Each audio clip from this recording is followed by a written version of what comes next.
संस्कृत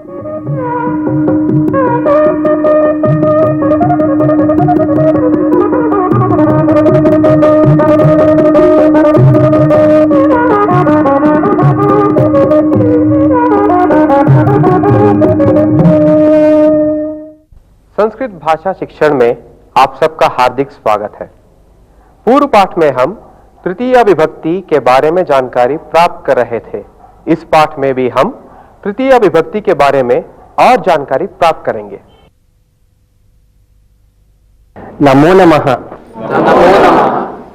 संस्कृत भाषा शिक्षणे भवतां सर्वेषां स्वागतम्। पूर्वं वयं तृतीया विभक्ति विषये पठितवन्तः। तृतीया विभक्ति विषये तत्र एकवचनानि बहुवचनानि अपि वयं रूपाणि ज्ञातवन्तः। यथा शिक्षकः वाक्यैः अर्थं बोधयति, धीवराः जालैः मत्स्यं गृह्णन्ति। वयम् अंगुलिभिः वस्तु गृह्णीमः। एतादृशानि वाक्यानि वयं वक्तुं शक्नुमः किम्? हाँ। आरम्भं कः करोति? हस्तमुपरि करोतु। भवती वदति वा? हाँ। सैनिकाः खड्गैः युद्धं कुर्वन्ति। समीचीनम्। अहं दन्तैः चर्वामि। उत्तमम्। धेनुः पादैः चलति। समीचीनम्। भक्तः पुष्पैः पूजयति। कर्मकरः मार्जनीभिः मार्जयति। अहं दण्डेन दर्शयामि। अत्र दण्डः साधनमस्ति। क्रियायाः साधनत्वेन यदा प्रयोगः भवति तदा तृतीया विभक्ति भवति। यथा अहं छुरिकया फलं कर्तयामि। फलकर्तनस्य साधनं छुरिका, अतः तत्रापि तृतीया। अहं लेखन्या लिखामि। अत्र लेखनक्रियायाः साधनम् अपि लेखनी, अतः तृतीया भवति। वयम् एवं साधनशब्दस्य तृतीया विभक्ति भवति इति ज्ञातवन्तः। अहं देहल्याः आगतवान्। अहं रेलयानेन देहल्याः आगतवान्। मन्त्रिणः विमानेन प्रयाणं कुर्वन्ति। रेलयानं, विमानम् इत्यादि अपि साधनं। तर्हि साधनवाचकशब्दस्य अपि तृतीया विभक्तिः भवति। इदानीं चित्रसहायेन वयम् एकम् अभ्यासं कुर्मः। विमानं, जनाः सञ्चरन्ति। जनाः विमानेन सञ्चरन्ति। विमानानि। जनाः विमानैः सञ्चरन्ति। अहं प्रश्नं करोमि इदानीम्। अहं यदा विमानम् इति वदामि पुनः प्रश्नं करोमि, विमानानि वदामि पुनः प्रश्नं करोमि, तदा भवन्तः वाक्यानि वदन्ति। विमानं, जनाः केन सञ्चरणं कुर्वन्ति? विमानैः। जनाः कैः सञ्चरन्ति? लोकयानं, जनाः गच्छन्ति। जनाः केन गच्छन्ति? लोकयानानि, लोकयानैः। जनाः कैः गच्छन्ति? प्राचीनाः गच्छन्ति स्म। नौका, प्राचीनाः नौकया गच्छन्ति स्म। प्राचीनाः कया गच्छन्ति स्म?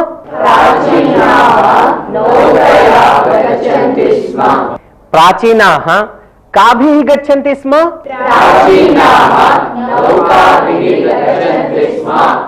द्विचक्रिका, बालकाः अटन्ति। बालकाः कया अटन्ति? द्विचक्रिकाः। बालकाः काभिः अटन्ति?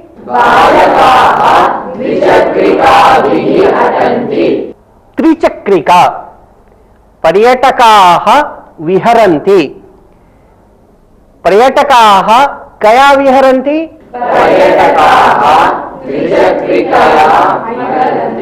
पर्यटकाः त्रिचक्रिकया अटन्ति। पुनः वदन्तु।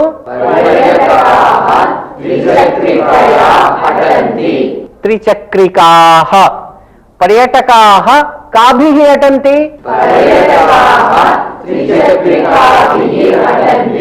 वयं जलम् उष्णं कुर्मः। वयं अग्निना जलम् उष्णं कुर्मः। मणिः। मणिना वयम् अलङ्करणं कुर्मः। तन्तुः। अहं तन्तुना बन्धनं करोमि। अहं शब्दं लिखामि।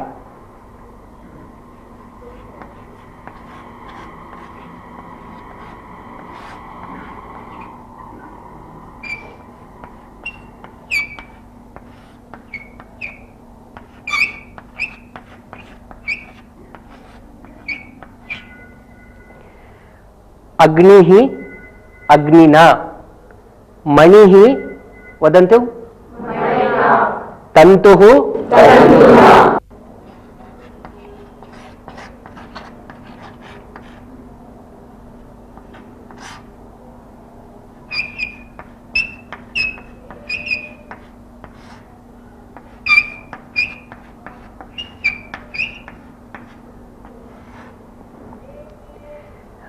इकारांत पुल्लिंग शब्दे तृतीया विभक्ति रूपम एवं भवति।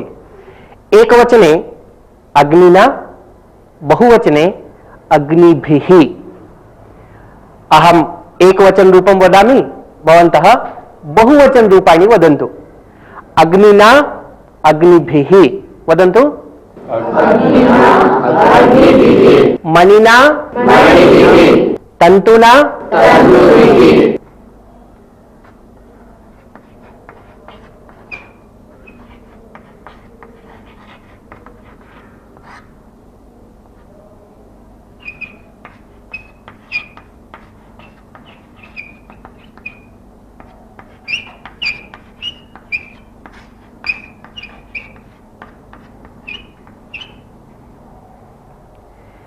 इदानीं वयम् एतानि रूपाणि ज्ञातवन्तः।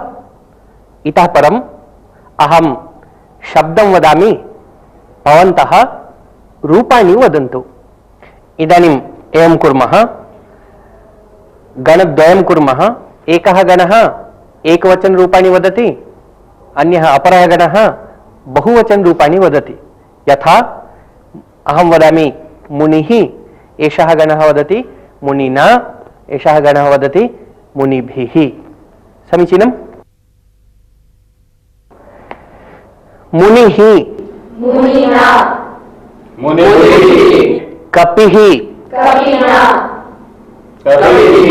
सेनापतिः सेनापतिना, पटुः पटुना, बिन्दुः बिन्दुना, धातुः धातुना, अब आप जान गए होंगे कि इकारांत पुल्लिंग शब्दों का तृतीय विभक्ति एक वचन रूप कविना, हरिणा ऐसे होते हैं और उकारांत पुल्लिंग शब्दों का शंभुना, साधुना ऐसे होते हैं। सज्जनाः नीत्या व्यवहरन्ति। माता प्रीत्या वार्तालापं करोति।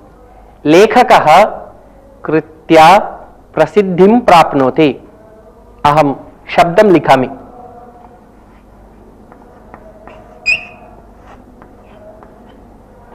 कृतिः कृत्या तथैव एतस्य बहुवचन रूपं कृतिभिः।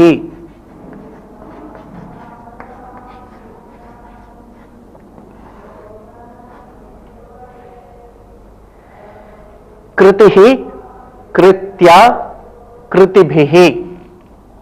इदानीम् अहं कतिचन शब्दान् वदामि, भवन्तः एकवचन रूपाणि बहुवचन रूपाणि च वदन्तु। नीतिः नीत्या नीतिभिः स्मृतिः स्मृत्या स्मृतिभिः जातिः जात्या जातिभिः व्यक्तिः व्यक्त्या व्यक्तिभिः मतिः। मत्या मतिभिः एवमेव ऋकारान्त शब्दानामपि रूपं भवति, यथा पिता पित्रा पितृभिः।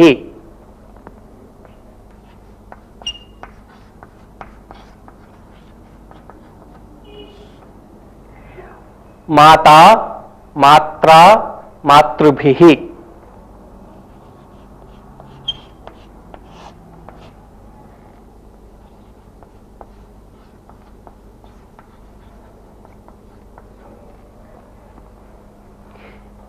एवं भवति। इदानीं सर्वेषां शब्दानां वयं तृतीया विभक्ति रूपाणि ज्ञातवन्तः। सह प्रयोगे अपि तृतीया विभक्तिः भवति इति भवन्तः जानन्ति एव। अहम् इदानीं चित्रं प्रदर्शयामि, सः उपयुज्य वयं वाक्यानि वदामः। ऋषिः शिष्यैः सह ध्यानं करोति। ऋषिः कैः सह ध्यानं करोति? ऋषिः शिष्यैः सह ध्यानं करोति। शिक्षकः छात्रैः सह चर्चां करोति। शिक्षकः कैः सह चर्चां करोति? शिक्षकः छात्रैः सह चर्चां करोति। अहं वक्त्रा सह सम्भाषणं करोमि। अहं वक्तृभिः सह सम्भाषणं करोमि। नायिका अभिनेत्रा सह सम्भाषणं करोति। नायिका अभिनेत्रीभिः सह अपि सम्भाषणं करोति। इदानीं सूच्यशब्दानां साहाय्येन वयम् एकम् अभ्यासं कुर्मः।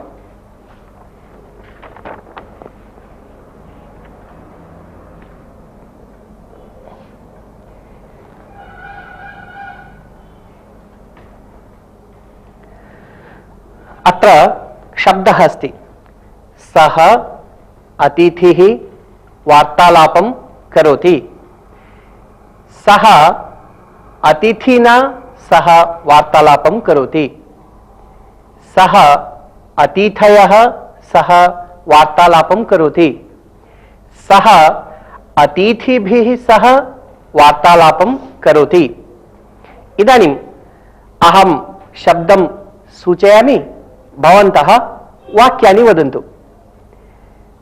सः कविः उपविशति। कविना सह उपविशति। सः कवयः सह उपविशति। सः कविभिः सह उपविशति। सः व्यक्तिः सह चर्चां करोति। सः व्यक्तिना सह चर्चां करोति। सः व्यक्तयः सह चर्चां करोति। सः व्यक्तिभिः सह चर्चां करोति। सः गच्छति। गुरुः सः गुरुना सह गच्छति। गुरवः सः गुरुभिः सह गच्छति। सः क्रीडति। शिशुः सः शिशुना सह क्रीडति। शिशवः सः शिशुभिः सह क्रीडति। सः भ्रमति। बन्धुः सः बन्धुना सह भ्रमति। बन्धवः सः बन्धुभिः सह भ्रमति। सः तरति। पटुः सः पटुना सह तरति। पटवः सः पटुभिः सह तरति। इदानीं सः इत्यस्य उपयोगं कृत्वा वाक्यानि वदामः। तत्र तृतीया विभक्ति बहुवचन रूपाणि भवेयुः। वदन्ति कः? भवति। सेनापतिभिः सह सैनिकाः गच्छन्ति। नर्तकीभिः सह सख्या नृत्यन्ति। शिशुः भ्रातृभिः सह क्रीडति। अनन्तरं का? अहं सोदरैः सह चर्चां करोमि। राधा सखीभिः सह गच्छति। बालकः शिक्षकैः सह चर्चां करोति। पुनः एकवारं। बालकः शिक्षकैः सह चर्चां करोति। अहं कार्यकर्तृभिः सह कार्यं करोमि। रामः राक्षसैः सह युद्धं करोति। गृहस्थः अतिथिभिः सह भोजनं करोति। राजा कविः सह कालं यापयति। राजा कविभिः सह कालं यापयति। राजा कविभिः सह कालं यापयति। अहं सर्वैः सह तिष्ठामि। शिष्यः गुरुभिः सह पठति। बालिका भगिनीभिः सह गच्छति। अहं मित्रैः सह क्रीडामि। सह इस अव्यय का प्रयोग करने से पहले तृतीया विभक्ति का प्रयोग होता है, जैसे माता पुत्रैः सह उपविशति। ऋषिः शिष्यैः सह ध्यानं करोति। इदानीं वयमेकं सुभाषितं शृणुमः। उद्योगिनं पुरुषसिंहम् उपैति लक्ष्मीः। उद्योगिनं पुरुषसिंहम् उपैति लक्ष्मीः। दैवेन देयमिति का पुरुषाः वदन्ति। दैवेन देयमिति का पुरुषाः वदन्ति।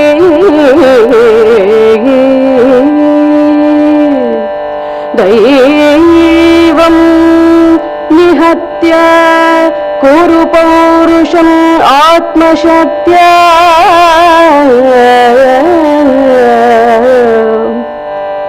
दैवं निहत्य कुरु पौरुषम् आत्मशक्त्या।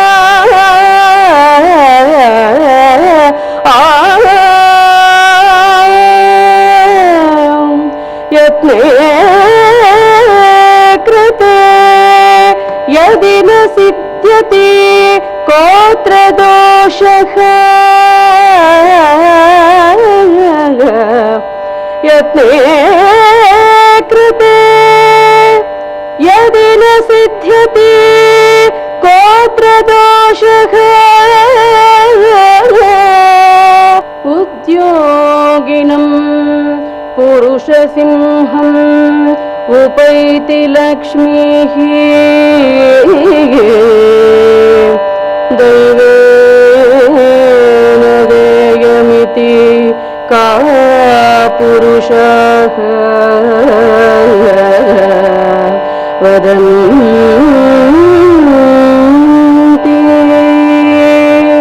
दैवं निहत्य कुरु पौरुषम् आत्मशक्त्या।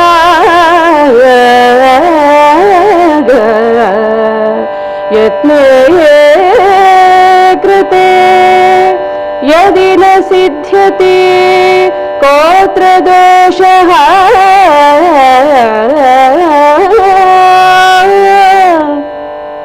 यत्ने कृते यदि न सिद्ध्यति कोऽत्र दोषः।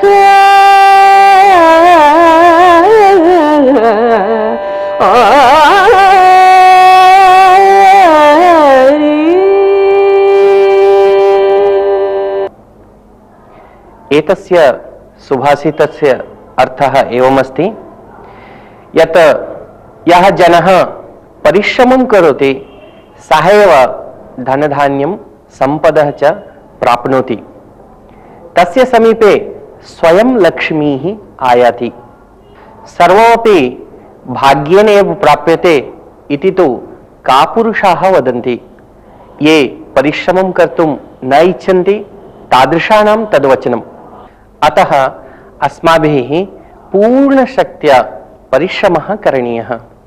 यदि परिश्रमे कृते अपि कार्यं न सिद्ध्यति तत्र कः दोषः इति सुभाषितकारस्य वचनम्। अतः अस्माभिः परिश्रमशीलैः भवितव्यम् इति। सुभाषित का अर्थ उद्योगी अर्थात परिश्रमी व्यक्ति के पास संपदा स्वयं आती है। भाग्य ही सब कुछ है, ऐसा कायर पुरुष कहते हैं। भाग्य को छोड़ आत्मशक्ति के द्वारा परिश्रम करो। यदि यत्न करने पर भी कार्य सिद्ध ना हो तो इसमें क्या दोष है? अहम इदानीम एकां कथां कथयामि, सावधानेन शृण्वन्तु। कस्मिंश्चित् ग्रामे एकः वणिक् आसीत्। सः अत्यन्तं कृपणः। सः एकदा पार्श्वस्थं नगरं गतवान्। सः तत्र वाणिज्येन 4,000 रूप्यकाणि सम्पादितवान्। सः स्वग्रामं प्रति आगतवान्। यदा तेन स्वकोशः दृष्टः तदा तत्र तस्य धनस्यूतः एव न आसीत्। सः सम्यक् स्मृतवान् यत् तस्य ग्रामप्राप्तिपर्यन्तं तस्य धनस्यूतः कोशे एव आसीत्। अतः सः एकम् उपायं कृतवान्। सः ग्रामप्रमुखसमीपं गतवान्, वृत्तान्तं निवेदितवान् च।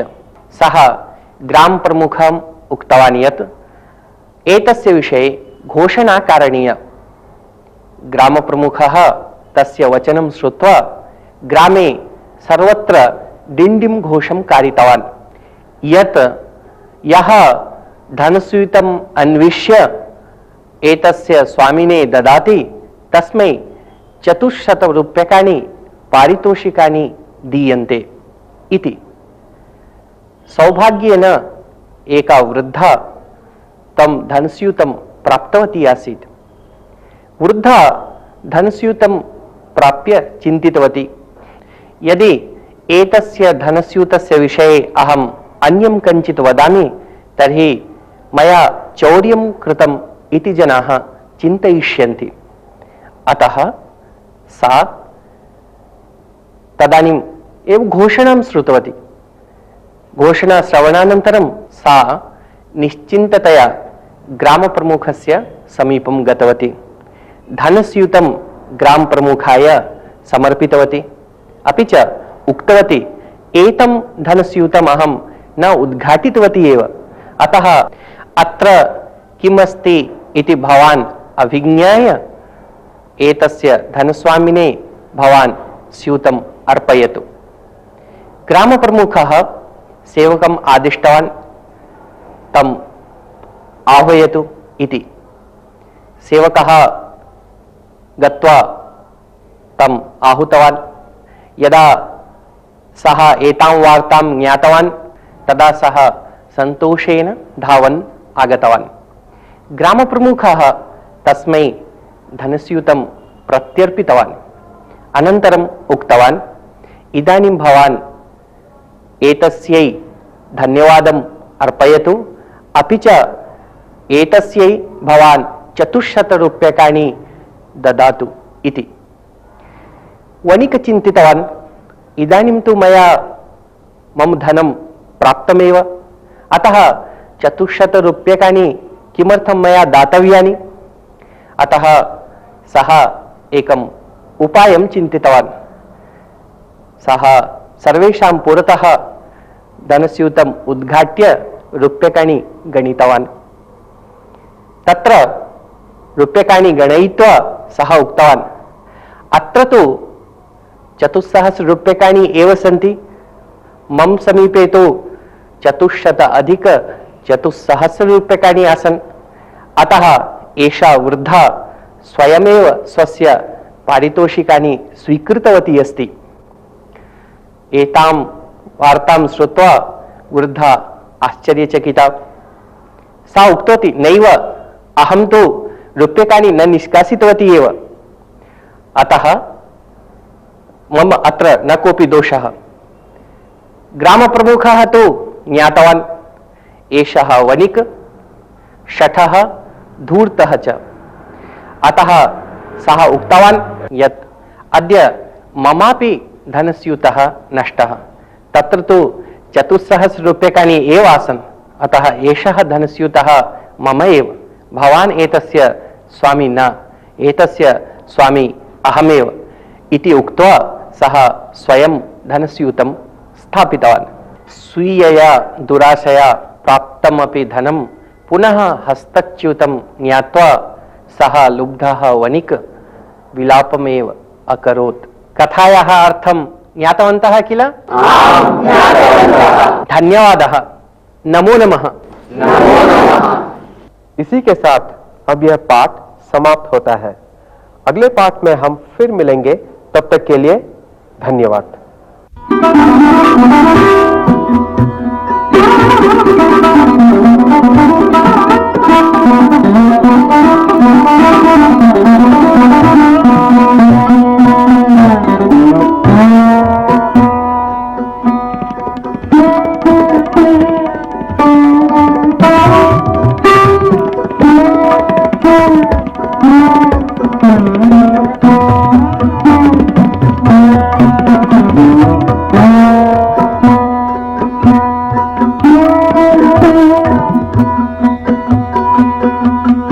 Thank you.